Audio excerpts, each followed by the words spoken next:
Gunung bukan hanya sekedar tempat wisata alam. Ada yang percaya setiap gunung di Jawa punya penunggunya. Dan ketika ada pendaki yang nekat membuka jalur terlarang, seringkali yang mereka temui bukan hanya pepohonan, tapi sesuatu yang tak seharusnya dilihat manusia.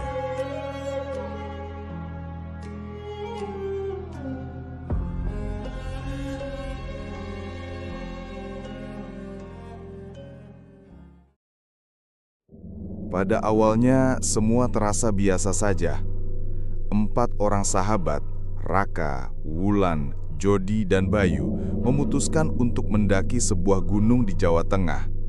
Gunung itu tidak begitu terkenal, bahkan banyak orang desa sekitar yang bilang jarang ada yang naik. Tapi justru karena itulah mereka penasaran. Sore hari mereka sudah sampai di base camp kecil. Namun di sana hanya ada satu pos penjagaan kosong. Tak ada pendaki lain. Hanya ada seorang bapak tua yang sedang menyalakan api unggun di depan rumah kayu. Bapak itu sempat menegur mereka. "Nah, jalur sini bukan jalur resmi. Kalau mau naik, lewat pos timur. Jangan lewat sini," katanya pelan. Tapi Raka yang merasa sudah sering mendaki menganggap bapak itu hanya menakut-nakuti. Paling biar kita sewa guide mahal," gumamnya. Teman-temannya pun akhirnya mengikuti. Mereka memilih masuk ke hutan dari jalur samping, jalur yang katanya lebih cepat menuju puncak. Semua baik-baik saja pada awalnya. Jalan setapak jelas, suara jangkrik menemani, dan matahari masih terang. Tapi ketika malam mulai turun, suasana berubah. Kabut tipis datang dari celah-celah pohon pinus. Udara terasa dingin menusuk. Di tengah perjalanan, Wulan merasa ada yang aneh. "Kalian dengar gak? Kayak ada suara orang ngobrol," bisiknya. Mereka berhenti. Semua hening. Dan benar, dari arah kanan jalur terdengar suara samar. Seperti orang sedang bercakap dengan bahasa asing. Bukan bahasa Jawa, bukan pula bahasa daerah yang mereka kenal. Jody menyalakan senter dan mengarahkannya ke sana. Tapi yang terlihat hanya pepohonan rapat dan kabut yang menebal. Tidak ada siapapun. "Mungkin cuma suara angin," kata Raka menenangkan, meski wajahnya sendiri agak pucat. Mereka melanjutkan perjalanan, namun keanehan belum berhenti. Jalur setapak yang tadinya lurus, kini bercabang 2. Padahal di peta jalur itu tidak ada percabangan. Mereka bingung harus ke kiri atau ke kanan. Dan anehnya, meski kompas menunjuk ke arah utara, jarum terasa berputar tidak stabil. Bayu yang sejak awal paling pendiam mulai gelisah. "Gue ngerasa gak enak, Ra. Kayaknya kita salah jalur." Tapi Raka bersikeras. "Tenang aja, semua gunung gini, santai." Akhirnya mereka memilih jalur kiri. Dan disitulah mereka menemukan sesuatu yang tidak seharusnya ada. Di tengah hutan, mereka menjumpai sebuah batu besar. Bentuknya mirip meja, datar di atas, dikelilingi ranting-ranting kering. Di atas batu itu, ada bekas kain putih lusuh penuh bercak merah kecoklatan. Wulan langsung merinding. "Astaga, kayak bekas ritual," bisiknya dengan wajah tegang. Belum sempat mereka berdebat, tiba-tiba terdengar suara langkah dari belakang.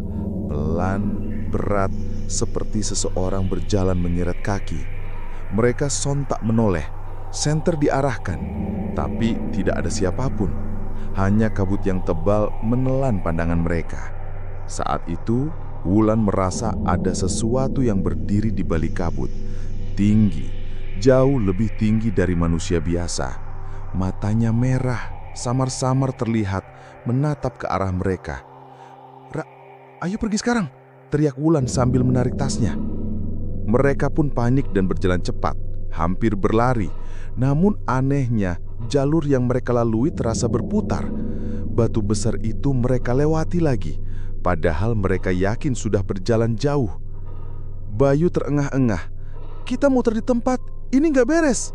Dan saat mereka menoleh ke belakang, sosok itu makin jelas. Bukan manusia, bukan pula hewan. Tingginya hampir menyentuh cabang pohon. Wajahnya gelap, hanya tampak dua mata merah menyala. Nafasnya berat seperti hembusan angin malam. Wulan hampir pingsan, Jody gemetar. Raka mencoba menenangkan diri, tapi suaranya bergetar. "Lari, jangan lihat ke belakang!" teriaknya. Mereka berlari sekuat tenaga menembus kabut, tanpa tahu lagi arah mana yang benar. Hutan itu seolah hidup, menyesatkan, membuat mereka berputar dalam lingkaran. Dan sosok tinggi itu selalu mengikuti dari jauh. Malam itu mereka sadar, pendakian ini bukan pendakian biasa. Mereka sudah masuk ke wilayah yang tidak seharusnya mereka pijak. Dan itulah awal dari mimpi buruk mereka. Pendakian yang mereka kira menyenangkan justru membawa mereka masuk ke jalur terlarang. Apa yang sebenarnya ada di hutan itu? Siapakah sosok tinggi bermata merah yang terus mengikuti mereka? Setelah berlari tanpa arah, keempat pendaki itu akhirnya berhenti di sebuah tanah lapang kecil. Nafas mereka terengah, dada naik turun. Senter hanya mampu menembus kabut beberapa meter saja. "Kita nginep di sini dulu aja, Rak. Gue udah gak kuat," ucap Bayu sambil jatuh terduduk. Raka mengangguk. Mau tidak mau, mereka harus bertahan malam ini. Mereka mendirikan tenda seadanya di tanah yang agak rata. Namun, dari awal Wulan sudah merasa tidak nyaman. Dia memperhatikan sekeliling. Pohon-pohon besar menjulang seperti dinding dan angin malam terdengar seperti suara orang berbisik. Tapi tidak ada yang bisa mereka lakukan selain beristirahat. Malam semakin larut. Di dalam tenda, suasana sunyi hanya diisi suara jangkrik. Raka mencoba tidur, tapi matanya tak bisa terpejam. Entah kenapa, dari luar terdengar suara langkah kaki. Pelan berputar mengelilingi tenda mereka. "Shh, kalian dengar nggak?" bisik Raka. Yang Wulan yang masih terjaga langsung merinding. "Iya, kayak ada yang jalan di luar." Jody memberanikan diri membuka resleting tenda sedikit dan mengintip dengan senter. Tidak ada apa-apa. Tanah kosong, hanya kabut tipis. Tapi suara langkah itu tetap terdengar. Bahkan kali ini lebih dekat, seperti tepat di samping tenda mereka. Mereka semua terdiam, saling pandang, tubuh kaku menahan nafas. Lalu terdengar suara berat, dalam, dan aneh. Bukan suara manusia biasa. Suara itu seperti bergumam dengan bahasa yang tidak dimengerti. "Rak, gue gak kuat." Wulan hampir menangis. Raka hanya bisa menempelkan telunjuk di bibir, memberi tanda untuk diam. Tiba-tiba, brak! Dari luar sesuatu menghantam pohon dengan keras. Suaranya bergema di tengah hutan. Semua melonjak kaget. Bayu langsung berdoa dalam hati. Tubuhnya gemetar. Dan saat itu juga, tenda mereka bergoyang, seperti ada sesuatu yang menendang dari luar. "Astaga, ada yang nyerang kita!" teriak Jody. Mereka buru-buru keluar dengan senter menyala, namun begitu mereka berdiri di luar, tidak ada siapapun. Pohon-pohon berdiri tegak, kabut semakin tebal, hanya terdengar suara napas berat dari kejauhan. Mereka mencoba mencari arah suara itu, tapi selalu berubah. Kadang terdengar dari kanan, kadang dari kiri. Seolah-olah ada sesuatu yang berlari cepat mengitari mereka. "Ini nggak masuk akal, kita harus balik sekarang juga," kata Bayu. Namun jalur turun sudah tidak terlihat. Yang ada hanya kegelapan hutan. Akhirnya mereka kembali masuk ke tenda, duduk rapat-rapat dan berusaha bertahan sampai pagi. Tapi malam itu tidak mudah. Wulan mengaku sempat melihat bayangan tinggi hitam berdiri jauh di antara pepohonan. Matanya merah menyala menatap tanpa berkedip. Setiap kali ia menutup mata, bayangan itu muncul semakin dekat. Dan menjelang dini hari, terdengar suara tangisan lirih dari arah luar. suara perempuan. Tangisannya panjang, terisak-isak membuat bulu kuduk berdiri. "Ada pendaki lain?" bisik Jody dengan wajah pucat. Tapi Bayu menggeleng keras. "Itu bukan manusia. Gue yakin itu bukan manusia." Tangisan itu makin dekat sampai terasa seakan-akan tepat di depan tenda mereka. Tiba-tiba suara itu berubah jadi tawa panjang, tawa nyaring yang tidak wajar, membuat tubuh mereka semua kaku ketakutan. Dan pada saat itu juga, salah satu tiang tenda patah dengan sendirinya, seperti ada yang menekan dari atas. Mereka hanya bisa berdoa, berharap malam segera berakhir. Matahari akhirnya terbit perlahan. Cahaya pagi menyinari hutan, tapi ketenangan itu hanya sesaat. Karena ketika mereka keluar dari tenda, wajah mereka membeku. Di sekeliling lapangan kecil tempat mereka mendirikan tenda, tanah penuh dengan jejak kaki besar. Bukan kaki manusia, bukan pula hewan. Bentuknya panjang, jari-jari mencengkeram tanah, seolah milik sesuatu yang berdiri dengan postur tinggi menjulang. Dan di salah satu pohon, ada bercak darah segar menetes membentuk garis panjang ke bawah. Mereka tahu, makhluk itu memang ada, dan ia sudah memperhatikan mereka sejak semalam. Semakin jelas, hutan itu bukan tempat biasa. Ada sesuatu yang mendiami jalur terlarang tersebut, dan makhluk itu kini sudah meninggalkan tanda. Pertanyaannya, apakah mereka bisa keluar hidup-hidup dari hutan ini? Atau justru satu persatu akan hilang tanpa jejak? Pagi itu, setelah melihat jejak kaki besar dan bercak darah di pohon, suasana jadi kacau. Semua panik, apalagi Wulan yang terus-menerus gemetar. "Gue udah gak kuat, ayo turun aja sekarang." Suaranya hampir histeris. Raka berusaha menenangkan, meski wajahnya sendiri pucat. "Kita cari jalur turun, pasti ada. Pagi gini lebih aman." Mereka pun membereskan tenda dengan terburu-buru. Tapi anehnya, meski sudah berjalan hampir 2 jam, jalur turun tak juga terlihat. Jalan yang mereka lalui justru membawa mereka kembali ke batu besar yang kemarin. Batu datar dengan kain putih berlumuran bercak merah. "Astaga, kita muter lagi ke sini." Jody berteriak frustrasi. Bayu menatap batu itu tajam. "Gue yakin tempat ini sengaja narik kita balik ke sini." Mereka ingin segera pergi, tapi tiba-tiba Wulan terpaku. Pantangannya kosong, mengarah ke pohon di sebelah kiri. "Wulan, kenapa?" tanya Raka. Perlahan Wulan mengangkat tangannya, menunjuk ke arah kabut.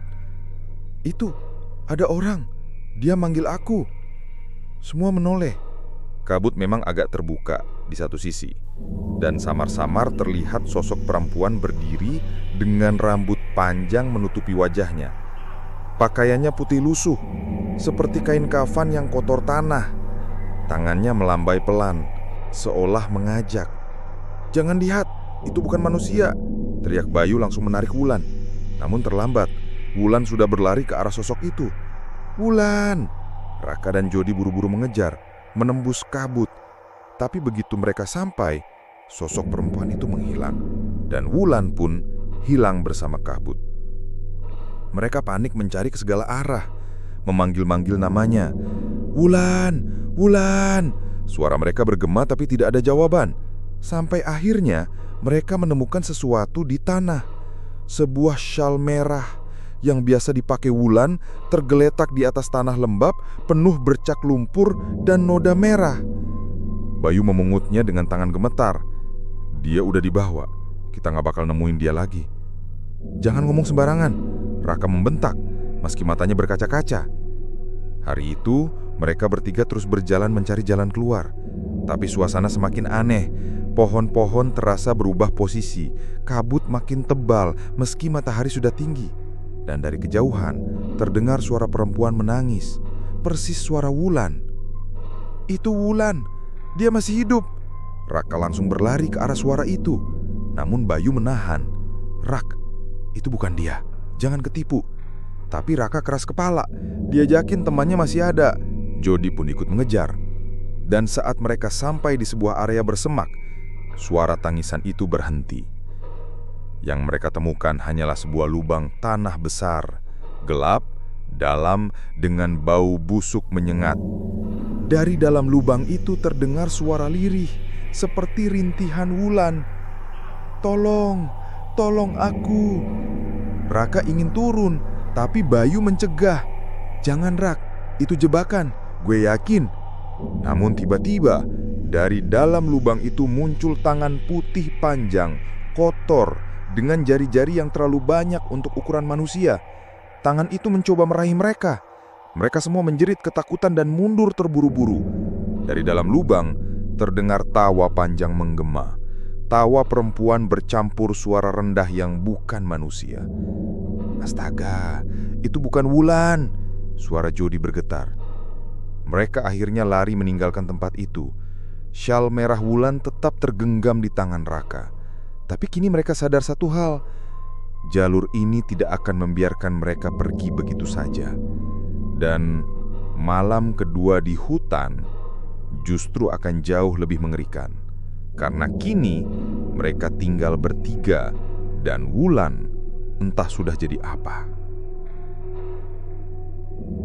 Seorang teman sudah hilang, terseret oleh makhluk yang entah apa. Tapi pendakian ini belum berakhir. Justru semakin dalam mereka berjalan, semakin nyata teror yang menunggu. Pertanyaannya, siapakah yang akan menjadi korban berikutnya? Setelah Wulan hilang ditelan kabut, suasana di kelompok itu semakin hancur. Raka terus menyalahkan dirinya sendiri karena keras kepala. Jody murung dan Bayu makin gelisah. Wajahnya pucat tak karuan. "Kita harus keluar malam ini juga," kata Bayu dengan suara bergetar. "Malam? Lu gila, justru itu makin bahaya," Jody protes. Tapi Bayu menggeleng. "Kalau kita nunggu pagi, bisa-bisa tinggal kita yang diambil. Gue udah gak tahan." Mau tak mau, mereka bertiga tetap berjalan. Malam turun cepat, kabut semakin rapat, dan suara hutan terasa berbeda. Tidak ada lagi jangkrik, tidak ada suara burung. Yang terdengar hanya desir angin, dan sekali-sekali suara langkah berat mengikuti dari belakang. Mereka terus berjalan sampai menemukan sebuah pohon pinus yang sangat besar. Akar-akarnya menjulur seperti urat nadi, dan di batang pohon itu ada bekas goresan panjang.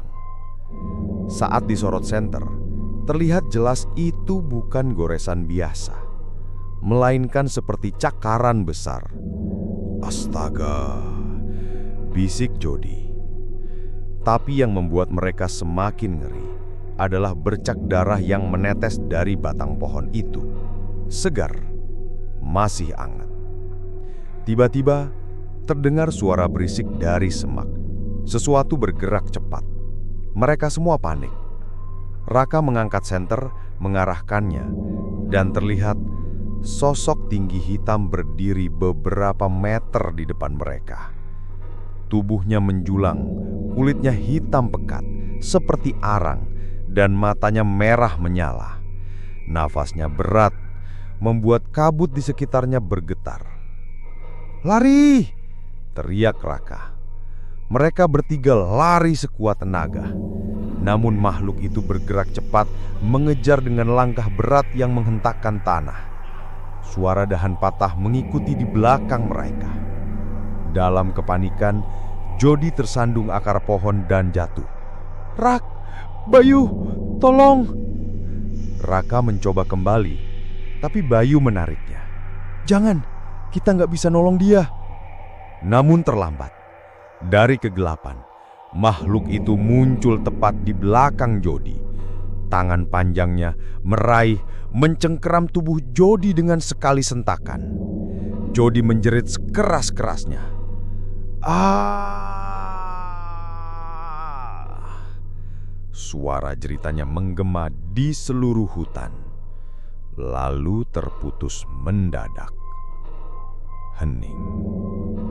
Yang tersisa hanya suara tulang yang diremukkan. Raka menutup mulutnya, air matanya jatuh. Bayu menariknya agar terus berlari. "Kita harus pergi sekarang, kalau enggak kita juga mati." Mereka berlari tanpa arah, terengah-engah, sampai akhirnya berhenti di sebuah sungai kecil. Nafas mereka tersengal-sengal, tubuh gemetar. "Kita tinggal berdua, Bay," suara Raka parau. Bayu hanya bisa terdiam, matanya kosong, wajahnya pucat pasi. Namun yang membuat Raka semakin ketakutan adalah ketika ia menyadari Bayu terus menatap ke satu arah. "Bay, lu lihat apa?" Bayu tak menjawab. Ia hanya menunjuk ke seberang sungai. Raka menoleh, dan di sana, di balik kabut, terlihat Wulan. Wulan berdiri dengan syal merahnya, tersenyum pucat, tubuhnya penuh tanah, matanya kosong. Ia melambai pelan. "Wulan, ayo ikut aku, di sini jalannya." Suaranya lirih, datar, bukan suara Wulan yang ia kenal. Raka mundur ketakutan. "Itu bukan Wulan, itu bukan dia." Tapi Bayu yang sudah setengah linglung justru melangkah maju. "Wulan, aku datang. Bay, jangan!" teriak Raka. Namun Bayu terus berjalan menyeberangi sungai. Air mencapai lututnya, lalu pinggangnya. Dan saat ia hampir sampai ke seberang, sosok Wulan berubah. Senyum itu melengkung tidak wajar, mulutnya robek lebar hingga telinga. Matanya hitam legam. Tangan panjang dengan kuku tajam keluar dari tubuhnya dan langsung meraih Bayu. Jeritan Bayu memecah malam, darah memercik di permukaan sungai. Raka hanya bisa menutup wajahnya, tubuh gemetar, tak sanggup menolong. Dan seketika, semuanya hening. Kabut menutup kembali. Kini, Raka sendirian. Dari 4 orang pendaki, kini tinggal 1. Raka harus menghadapi malam paling panjang dalam hidupnya. Pertanyaannya, apakah ia bisa keluar dari hutan itu atau justru akan menjadi korban terakhir jalur terlarang? Raka kini sendirian. Nafasnya berat, tubuhnya gemetar, dan matanya sembab penuh air mata. Semua temannya sudah hilang.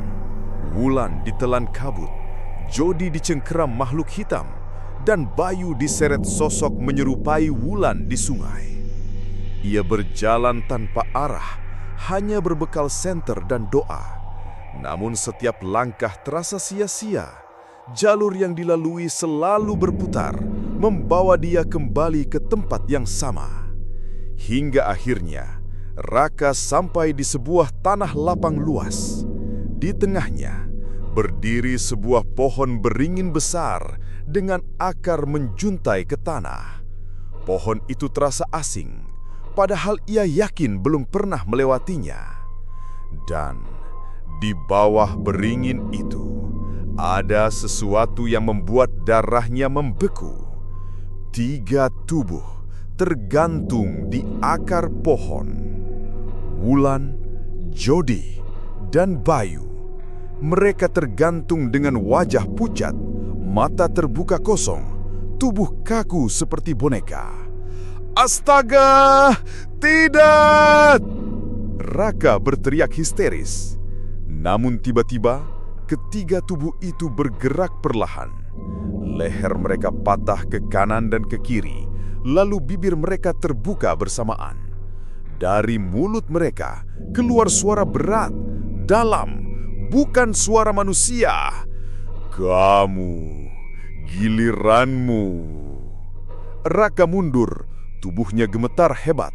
Dari balik pohon beringin, sosok tinggi hitam itu muncul. Tubuhnya menjulang, kulitnya hitam pekat seperti terbakar dan matanya menyala merah. Nafasnya membuat tanah bergetar. Raka hanya bisa terdiam, tubuhnya membeku. Makhluk itu mendekat perlahan, langkahnya berat namun pasti. Dalam putus asa, Raka jatuh berlutut. Ia berdoa sekuat tenaga, menyebut nama Tuhan berulang-ulang, namun doa itu seakan tenggelam dalam kabut. Sampai akhirnya, sosok tinggi itu berhenti tepat di depannya. Wajahnya mendekat, begitu dekat, hingga Raka bisa mencium bau busuk menyengat yang keluar dari mulutnya. Dan kemudian, gelap. Raka terbangun di sebuah rumah kayu. Tubuhnya basah kuyup oleh keringat. Ia panik, matanya liar melihat sekeliling. Seorang bapak tua duduk di sampingnya, menyalakan dupa kecil. "Syukurlah kamu sadar," ucapnya pelan. Raka kebingungan. "Teman-teman saya, Wulan, Jody, Bayu, mereka di mana?" Bapak tua itu hanya terdiam lama sebelum akhirnya berkata lirih, "Kamu datang dengan 3 temanmu, tapi yang sampai ke bawah cuma kamu seorang." Raka menangis, tak percaya dengan apa yang ia dengar. Namun sebelum ia bisa bicara lagi, dari luar rumah terdengar suara bisikan, suara familiar. "Rak, tolong aku! Rak, aku di sini!" Itu suara Wulan, jelas sekali. Raka segera berdiri, tapi bapak tua itu menahan tangannya dengan keras. "Jangan keluar, itu bukan temanmu lagi." Namun suara itu makin dekat, makin jelas. "Rak, ayo ikut aku, jangan tinggalkan aku." Dan di balik jendela itu terlihat Wulan. Tubuhnya pucat, matanya kosong, syal merahnya tergerai. Ia tersenyum, senyum yang lebar, terlalu lebar untuk wajah manusia. Raka membeku, bibirnya gemetar. Apakah ia masih selamat? Atau sebenarnya yang pulang dari gunung itu bukan lagi dirinya, melainkan sesuatu yang lain? Dan sampai hari ini, jalur itu masih ada. Jalur terlarang yang tidak pernah kembali. Orang-orang desa berkata, siapapun yang masuk tanpa izin akan menjadi bagian dari hutan. Jadi, kalau suatu hari kalian mendaki gunung di Jawa dan tiba-tiba melihat cabang jalan yang tidak ada di peta, jangan pernah coba-coba lewat sana. Karena bisa jadi kalian tidak akan pernah pulang. Jangan lupa like dan subscribe channel ini agar kamu tidak ketinggalan cerita mengerikan lainnya. Selamat berjumpa di cerita selanjutnya.